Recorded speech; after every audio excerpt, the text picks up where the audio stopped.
새벽 기도 시간에 강단에 올라오게 되면 시선이 꽂히는 곳이 있습니다. 어디냐면은 이제 강단 뒤에 모니터가 있지 않습니까? 모니터가 켜져 있는데 맨 하단에 교인들은 못 보지만 작은 글씨로 성경 구절 하나가 써 있어요. 시편 46편 5절 말씀입니다. 하나님이 그 성중에 계심에 성이 흔들리지 아니할 것이라. 새벽에 하나님이 도우시리로다. 그 구절에 시선이 가면서 두 가지 생각을 항상 하게 돼요. 하나는 하나님이 이 성전에 계시는구나, 하나님은 이 새벽에 도우시는구나, 그런 생각을 하고요. 내가 저 성경 구절로 꼭 한번 설교해야지, 그런 마음을 가졌는데 한편으로 또 부담이 있어요. 왜냐하면 결국 새벽 기도하라는 메시지니까 성도들이 그런 메시지의 은혜를 받을까? 나는 새벽 기도 힘들어하는 성도들에게 은혜를 끼칠 수 있을까? 그래서 하려고 하다가 멈추고 또 다른 설교를 준비했는데 계속 성령께서 제 마음을 새벽 기도 설교해라, 그렇게 몰아가셨기 때문에 오늘 이 말씀을 중심으로 해서 새벽 기도의 부흥이라는 소망으로 말씀을 나누고자 합니다. 시편 46편은 시인데 세 연으로 되어 있어요. 세 단락으로. 그런데 그 연이 끝날 때마다 특징적인 단어로 마무리합니다. 그 단어는 셀라라고 하는 단어예요. 학자들은 이것이 음악적 쉼표다라고 말하기도 하는데 그 단어에 좀 더 깊은 뜻이 있습니다.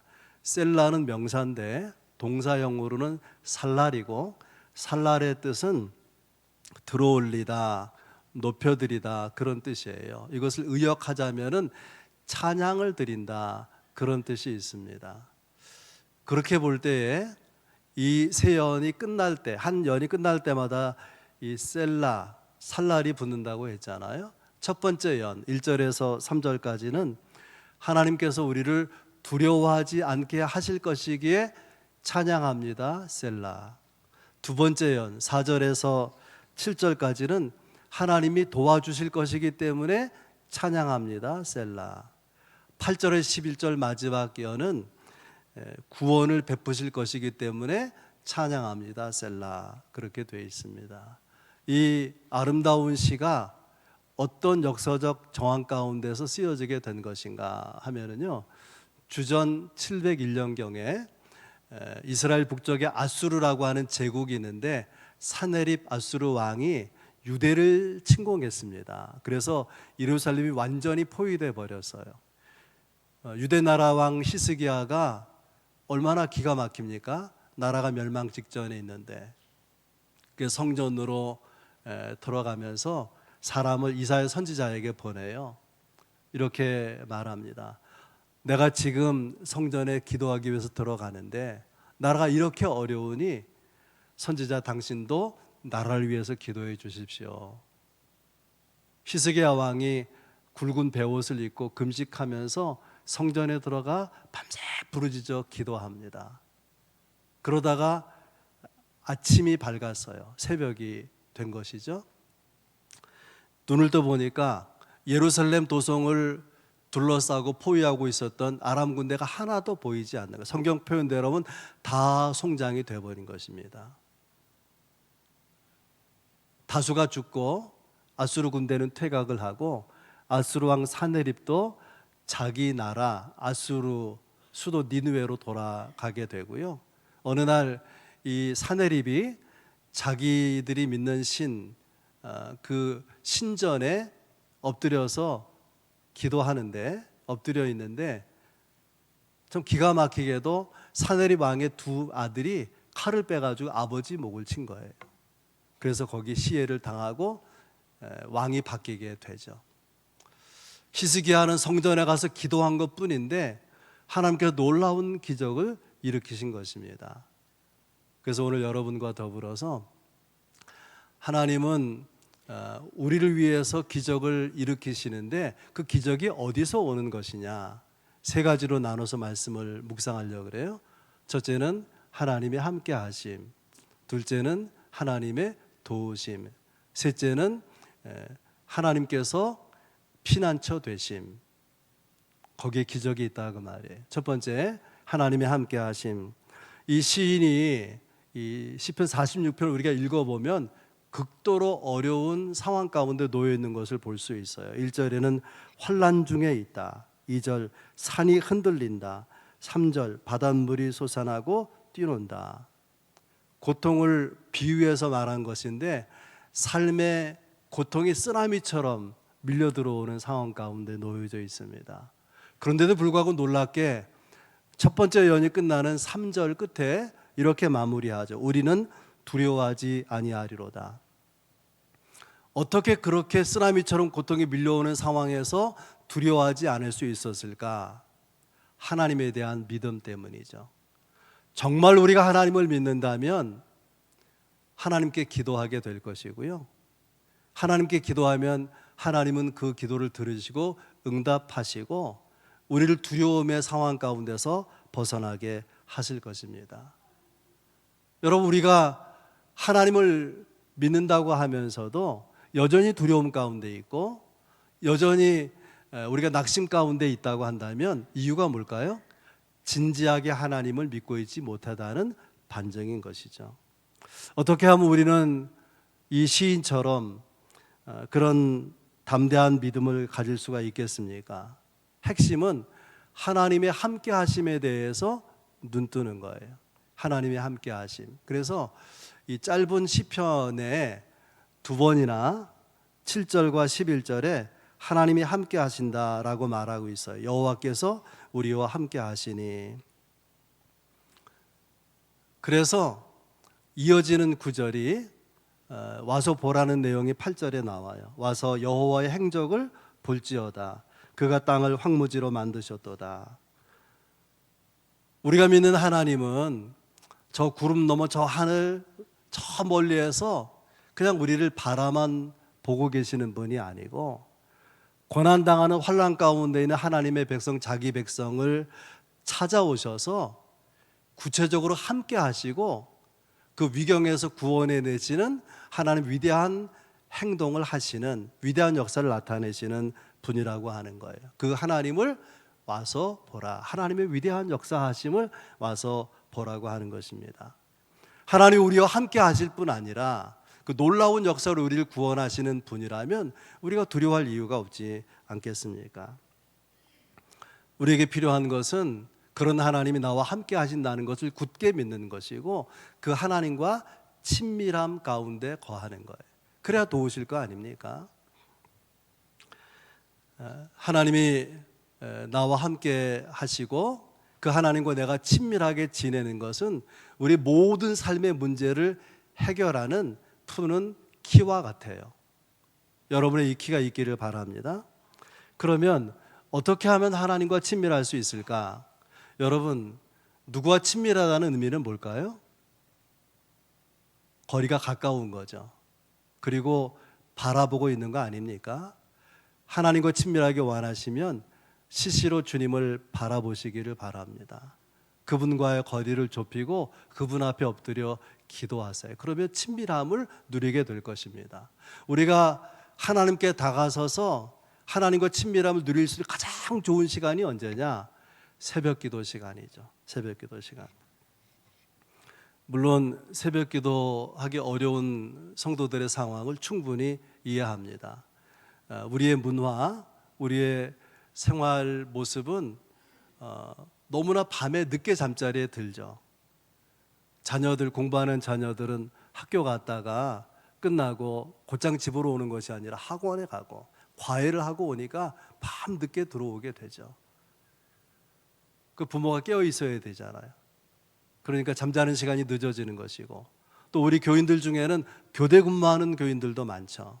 밤에까지 일하는 직업을 가진 사업하는 교인들도 있고 그런 분들이 새벽 기도하기 굉장히 어려운 것이죠.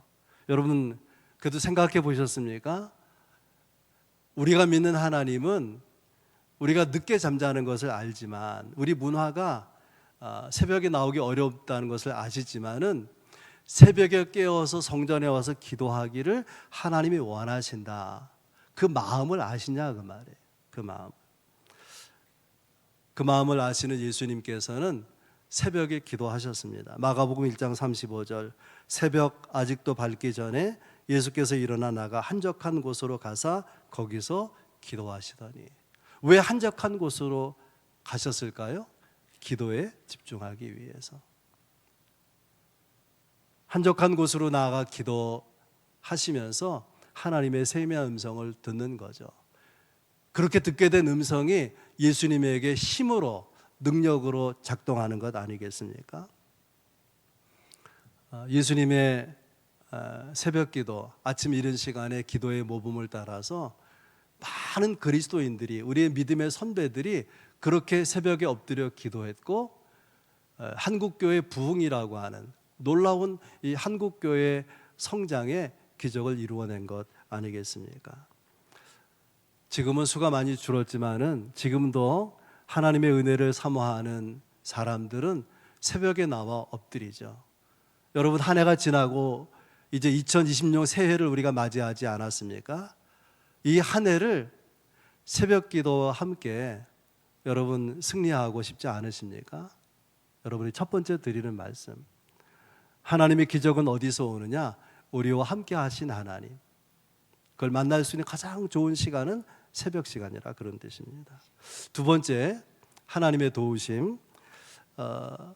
이 46편 1절 11절 중에 1절 5절에 두 번이나 하나님께서 도와주신다, 도움이라는 말, 도와주신다는 말이 나옵니다. 하나님이 왜 우리를 도와주실까요? 우리 혼자 힘으로는, 나 혼자만으로는 우리 삶의 어려움들을 다 해결할 수 없기 때문에 도와주심이 필요한 것이죠.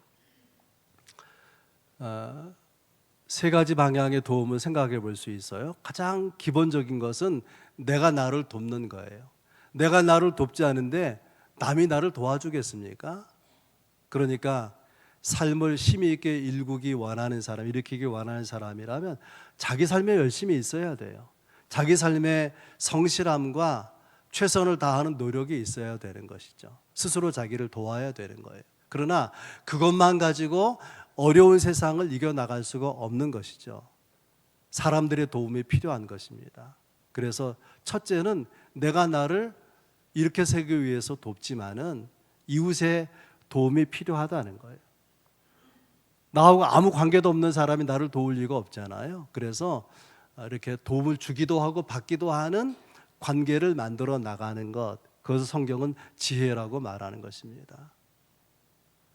하나님께서 아담을 지으시고 바라보시다가 이런 말씀을 하세요. 아담이 독처하는 것이 좋지 아니하니. 독처가 뭐죠? 혼자 지내는 거예요. 아담이 혼자 지내는 것이 좋아 보이지 않았다는 거예요. 이웃과의 관계가 다 끊어져 버린 모습은 하나님 보시기에 좋았더라의 모습이 아니죠. 하나님 보시기에 not good, 좋아 보이지 않는 거예요. 여러분들의 이웃 관계가 넓어질 수 있기를 바랍니다. 내가 도움을 주기도 하지만 필요한 때에 도움이 지인들로부터, 성도들로부터, 이웃들로부터 오게 되는 은혜가 있기를 바랍니다. 가장 중요한 도움은 하나님이 나를 도우시는 것이죠. 1절에 보면 하나님은 환난 중에 만날 큰 도움이시라. 어떤 도움이라고요? 큰 도움. 환난이 커서 나를 삼켜버릴 만한 환난인데, 그런 환난 가운데 있는 나를 도우시는 하나님의 도움은 환난보다 큰 도움이라고 말해요. 큰 도움. 영어 성경에는 이 큰 도움을 이렇게 표현했어요. An ever present help. ever present help. 그치지 않는 도움. 언제나 나를 도우시는데 지금 이 순간에도 나를 도우시는 도움. 본문의 의미인 거예요. 하나님이 우리를 도우시는데 큰 도움이시라는 의미인 것이죠. 하나님은 우리를 도우십니다. 우리를 도우시기 위해서 이 땅에 오신 분이 누구죠? 예수 그리스도예요. 예수 그리스도. 예수님이 이 땅을 떠나시면서 내가 또 다른 보혜사를 너에게 보내시겠다고 성령을 보내시잖아요. 그 성령을 성경은 보혜사라고 말하는데 원어는 파라클레토스. 그 의미는 헬퍼라는 뜻이에요. 성령님은 누구신가 하면은 나를 도우시기 위해서 오신 헬퍼라는 헬퍼. 또 언제 도우시느냐? 5절에 보면 새벽에 하나님이 도우시리로다. 언제나 우리를 도와주시지만 특별히 하나님이 도와주시는 시간이 있는데 그 시간이 새벽이라는 거예요. 왜 하필 성도들이 일어나기 힘든 새벽일까? 여러분, 새벽은요, 우리가 하나님께 나아가 주님을 바라보기에 적합한 시간이에요. 주의 음성에 귀를 기울이기에 적합한 시간이고, 그래서 하나님의 뜻을 우리에게 계시해 주시는데 적합한 시간인 것이죠. 성경에 보면 하나님의 위대한 역사가 새벽에 이루어진 것을 볼 수 있어요. 이스라엘 백성이 애굽에서 나와서 이제 광야를 행진하잖아요. 하나님께서 구름기둥, 불기둥으로 인도하시는데 그 시간이 언제일까요? 새벽입니다. 하나님께서 광야에 있는 이스라엘 백성들에게 만나를 양식으로 내려주시는데 그 시간이 언제일까요? 새벽입니다. 이스라엘 백성들이 광야에 40년 고생하고 가나안 땅에 들어가게 되는데 가나안 땅에서 만난 첫 번째 어려움이 여리고성이잖아요. 여리고성이 무너진 시간이 언제일까요? 새벽입니다. 제가 이 주제로 설교해야 되겠다고 하는 하나님의 뜻을 발견한 시간이 언제일까요? 새벽 기도, 새벽 시간입니다. 구약 성경에 가장 뛰어난 믿음의 사람, 가장 뛰어난 신앙의 인물 생각하면 그 중에 한 사람이 다윗인데, 다윗은 새벽에 기도한 사람. 사울 왕이 자기를 죽이려고 하자 광야로 황무지로 도망가잖아요. 사울 왕이 군대를 풀어서 추격합니다. 그래서 도망치다 어느 굴에 들어갔는데 안전하다 싶은데 생각해 보니까 퇴로가 없잖아요. 입구로 사울의 군대가 들어오면 그냥 죽는 것입니다. 얼마나 두려웠겠어요. 얼마나 무서웠겠습니까? 그 밤에 다윗이 쓴 시가 시편 57편인데 4절은 이렇게 되어 있습니다. 내 영혼이 사자들 가운데에서 살며 내가 불사는 자 중에 누웠으니 곧 사람의 아들들 중에라. 그들의 이는 창과 화살이요 그들의 혀는 날카로운 칼 같도다. 그냥 화살이 날라오는 것 같이, 자기를 향해서 그냥 칼이 그냥 내려치는 것 같은 그냥 극심한 두려움에 떨고 있는 거예요. 그런 믿음의 사람이니까 두려움 가운데 엎드려 기도하죠. 얼마나 기도했는지 모르지만 새벽이 밝아옵니다. 그때 다윗이 시편 그 57편에서 놀라운 고백을 해요. 너무나 유명한 구절이죠. 시편 57편 7절 8절입니다. 하나님이여 내 마음이 확정되었고 내 마음이 확정되었사오니 내가 노래하고 내가 찬송하리이다. 내 영광아 깰지어다. 비파야 수금아 깰지어다. 내가 새벽을 깨우리로다. 두려움이 사라지고 알 수 없는 기쁨이, 평안이 마음속에서 올라오는 거예요. 마음속에서. 그런 변화가 어떻게 가능했는가? 다윗이 기도의 새벽을 깨웠기 때문에, 새벽 시간까지도 그가 기도했기 때문 아니겠습니까? 다윗이 쓴 시편 가운데 시편 5편 3절에 있는 말씀이에요. 여호와여 아침에 주께서 나의 소리를 들으시리니 아침에 내가 주께 기도하고 바라리이다. 다윗이 시편에서 말하는 아침은 우리가 생각하는 아침이 아니에요. 태양이 뜨거운 중동 지방의 아침은 빨리 시작이 됩니다. 덥기 때문에 더우면 일을 못 하거든요. 네팔 단기 선교를 교인들과 간 적이 있는데 초등학교 다니는 아이들이요 7시 전에 학교를 가요. 7시 전에. 왜냐하면 덥기 때문에 그런 거죠. 그러니까 막 11시면 그냥 파하고 집으로 오는 거예요. 다윗이 아침에 주께서 나의 소리를 들으실 것이기 때문에 아침에 주께 기도한다는 아침은 아침 이른 시간이죠. 새벽 시간입니다. 다윗의 위대한 믿음은 어디서 온 것이냐? 이른 아침에 일어나 하나님 앞에 기도했던 삶 가운데서 위대한 믿음이 일어나게 된 것이죠. 저는 뉴스를 보면서 지금 경제적으로는 그렇게 어렵지 않지만은 국가적으로 대단히 어려운 때에 있다, 그렇게 생각을 합니다. 우리나라는 작은 나라죠. 우리나라 경제, 우리나라 정치는 강한 두 나라, 미국과 중국에 의해서 지대한 영향을 받아요. 그런데 우리의 동맹국이라고 우방이 여겼던 미국이 더 이상 우방이 아닌 것 같고 동맹국이 아닌 것 같아요. 미국도 중국도 자기 편에 서라는 거예요. 그렇게 압박을 가합니다. 미국 편에 서면 중국이 싫어하고 중국 편에 서면 미국이 싫어하고, 제가 대통령이라 하도 어쩜 좋을지 모르겠어요. 그런가 하면 핵을 가지고 있는 북한이 어떤 돌발 행동을 할지 모르잖아요. 핵을 쏘지 않겠지만은 쏘면 그냥 끝나는 거 아니겠습니까? 지금은 기도할 때입니다. 교회와 가정을 위해서 기도할 뿐 아니라 나라를 위해서도 그리스도인들은, 하나님의 백성은 기도해야 될 그런 시기에 있는 것이죠. 얼마나 많은 믿음의 사람들, 믿음의 선배들이 그 절체절명의 위기 가운데 기도함으로 하나님의 은혜를 힘입었는지 몰라요. 여러분에게 기도의 승리가 있기를 바랍니다. 세 번째는 하나님은 피난처 되시는 하나님. 우리가 어려운 일을 만나서 곤경에 처할 때 어디로 피해야 되겠습니까? 전쟁이 터지면 우리가 어디로 피해야 되겠습니까? 어떤 사람들은요, 단양인 어떤 골짜기로 가면 된대요. 현대는 단양 골짜기에 들어가도 안 됩니다. 하나님은 우리의 피난처라고 하는 의미를 묵상해 보면 이 세상에는 우리가 피해서 숨을 장소가 없다는 거예요. 여호와는 나의 피난처라는 것, 여호와 자체가 우리의 피난처가 되어 주신다고 하는 거죠. 어린아이들은요, 어려운 일을 만나면 두려우면은 엄마 품에 뛰어들어요. 그리고 다 해결될 거라고 믿는 것입니다. 우리 신앙이 그러해야 될 거예요. 어떤 어려움을 만나면 하나님 품을 파고들어야 돼요. 왜냐하면 그분이 우리의 피난처가 되시기 때문에. 그런데 이 피난처라는 말이 서로 다른 단어로 쓰여져서 1절의 피난처는 마하세라고 하는 단어인데 이것은 보호소 그런 의미예요. 무슨 이렇게 산불 피해가 생기거나 또 물난리가 생기거나 그러면 이렇게 대피처를 마련하죠. 피난하는 거처를 마련하잖아요. 그런 레퓨지라고 하는 그 영어로 번역하면 그런 장소입니다. 그런데 7절과 11절에 있는 피난처는 마하세가 아니고 미스가브라고 되어 있는데 이 미스가브는 뭐냐면 요새를 말하는 거예요. 포트리스, 요새를 말하는 거예요. 정말 좋은 요새는요, 대포를 쏴도 무너지질 않아요. 철근 콘크리트 벽을 얼마나 두껍게 하는지 무너지지 않는단 말이죠.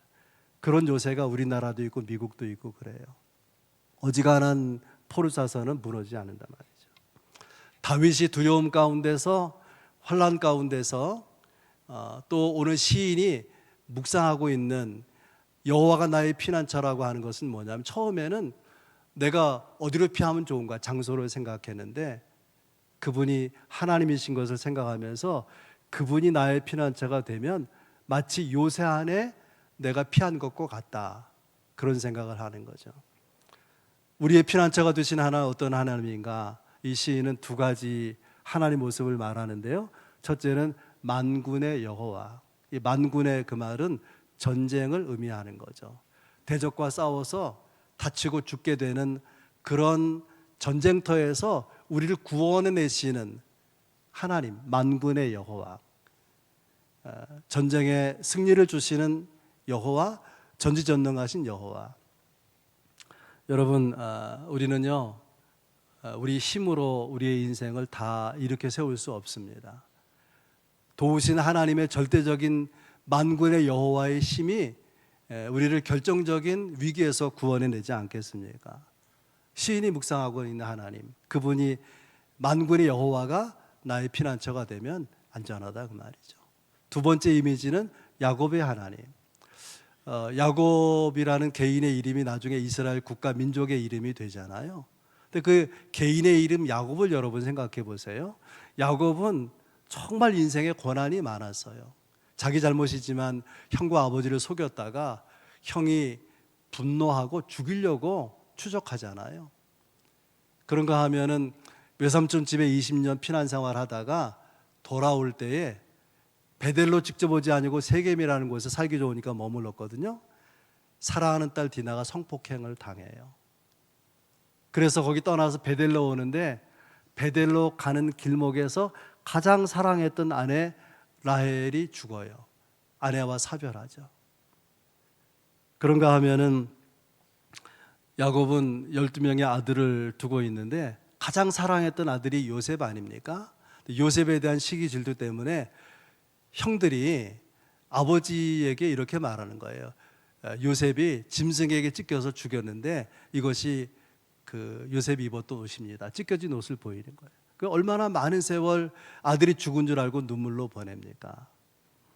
야곱이 바로왕 앞에 섰을 때에 야곱이 애굽의 황제에게 이렇게 말합니다. 내 나그네 세월이 130년인데 험악한 세월을 보내었나이다. 그가 고백하고 표현한 것처럼 야곱의 일생은 험악하기 이를 데 없는 고난의 연속인 인생이었습니다. 그런데 그가 엎드려지지 아니하고 그 마지막 삶의 위대한 이유가 어디 있는가? 여호와가 그의 피난처 되어 주셨기 때문에 그 하나님을 야곱의 하나님이라고 말하는 거예요. 야곱의 하나님, 여러분의 하나님이 되시기를 바랍니다. 시편 46편을 루터의 시편이라 그렇게 말하기도 하는데요. 1517년에 루터가 종교개혁을 일으키거든요. 1500년대에 중세 유럽은 교회가 얼마나 타락했는지 몰라요. 성직을 돈 받고 팔기도 하고 신부가 애를 낳기도 하고 뭐 이렇게 엉망진창이었습니다. 신부였던 루터가 아무리 생각해도 이건 아니다. 하나님의 말씀과 너무나 다르지 않느냐. 그래서 교회가 잘못하고 있는 것을 조목조목 적어가지고 비텐베르크 성당 게시판에 붙였어요. 이것을 가만 놔두겠습니까? 정치적으로 종교적으로 무서운 박해를 가하죠. 루터는 마음이 약한 사람이에요. 몸도 약하고 그 벌벌벌 떨면서 심각해져서 우울증을 앓기까지 하게 됩니다. 그렇게 힘들어하면서 하나님의 말씀을 읽는데 시편을 읽다가 시편 46편에 이르렀어요. 시편 46편이 뭐죠? 오늘 본문이잖아요. 그 1절 말씀입니다. 하나님은 우리의 피난처시요 힘이시니 환난 중에 만날 큰 도움이시라. 하나님 피난처고 하나님이 힘이시고 하나님이 큰 도움이다. 이것이 화살처럼 와서 박히는 거예요. 하나님 피난처 힘 도움이라는 그 큰 글씨처럼 가슴을 파고드는 것입니다. 그래서 그 말씀에 위로와 힘을 받으면서 읽고 또 읽고 하다가 새벽이 되었습니다. 그래서 급하게 음악적 재능이 있었던 루터가 작사하고 작곡해가지고 노래를 불러요. 두려움이 사라지고 마음이 기쁨과 감격으로 차오르기 시작합니다. 그래서 친구 종교개혁의 동지였던 멜랑이통을 찾아가서 이렇게 말해요. 오늘 아침 시편 46편으로 지은 찬송을 불렀는데 말이야, 놀랍게도 두려움이 사라졌어. 마귀가 내게서 도망갔단 말이야. 그리고 루터는 종교개혁에 박차를 가하게 되었다. 그런 일화가 있습니다.